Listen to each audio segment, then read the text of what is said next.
Night City, the so-called City of Dreams. But does it truly live up to the nickname?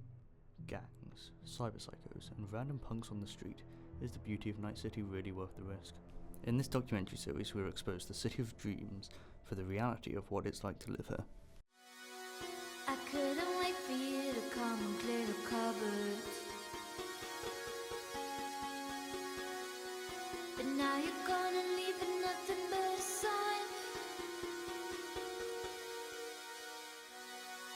Another evening I'll be sitting reading in between your lines, because I miss you all the time.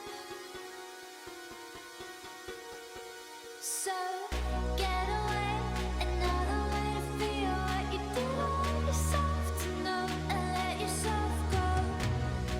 You know you did lose your self-control. There's snow under the rainbow. Turn away, another way to be where you did want yourself to go. Let yourself go.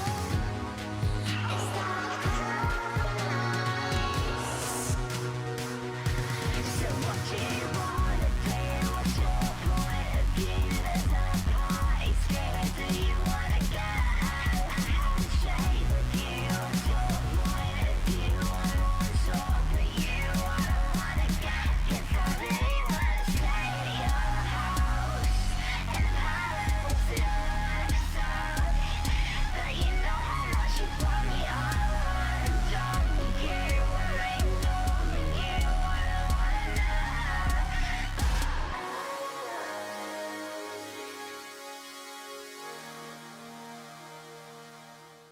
Watson, what used to be a thriving part of the city, is now a sad, desperate place. Well known as the poorest part of the city, what used to be busy factories now lie abandoned.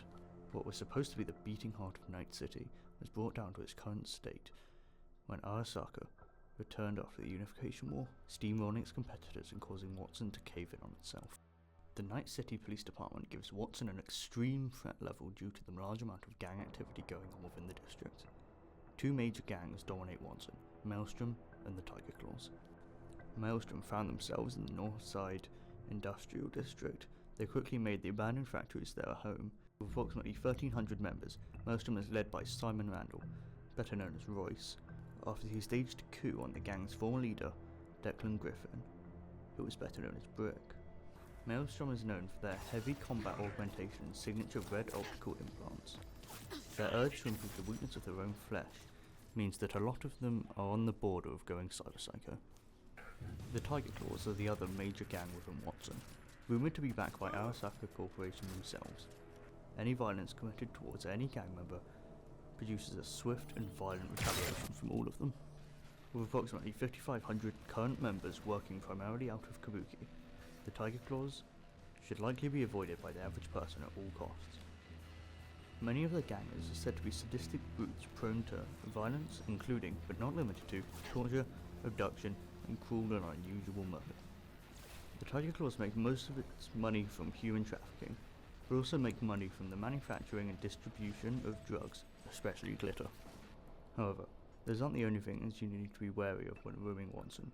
For as lovely as Kabuki can be, it's a maze of narrow alleyways and dark corners.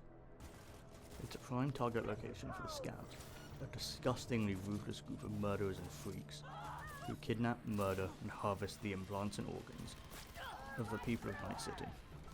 They pick their targets mostly at random, but people with expensive-looking clothes are more at risk. If a Ripperdoc appears to be selling cyberware for a good discount, there's a decent chance they'll have a deal with the Scabs. Now for a less dangerous group, given you don't mess with them. March 13th, 2067 was the day that a small group of Tiger Claws gangsters decided to brutally murder a girl who worked for Elizabeth Lizzie Borden. Lizzie wanted revenge and got it by ruthlessly killing 3 of the assailants with an axe and displaying their bodies outside her club, vowing to never let it happen again. Of course, the Tiger Claws raided the club that night and killed Lizzie, but this only led to an uproar that the Tigers never expected. Riots all across Night City took place for days and cemented Elizabeth Borden as a symbol for defiance against the lawlessness of Night City's gangs. The outcome of this was the formation of the Mocs, a group of approximately 225 current members that are dedicated to defending the sex workers of Night City.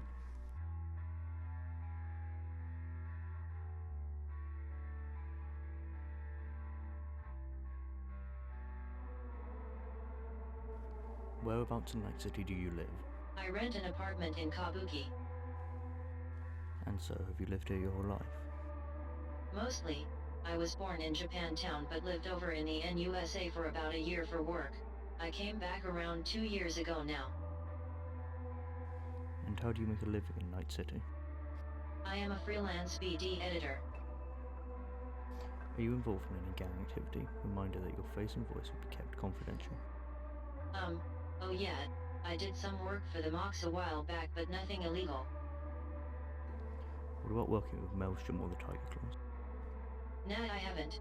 Tiger Claws have approached me a couple times offering me some work before, but I turned them down, but nothing from Maelstrom as of now. Was your job as a BD editor related to your work for the Mogs? Yes, actually. They hired me to edit a BD. Do you like Night City? Not at all. City of Dreams by... If you dislike it so much, why did you come back? There plenty of work here is all.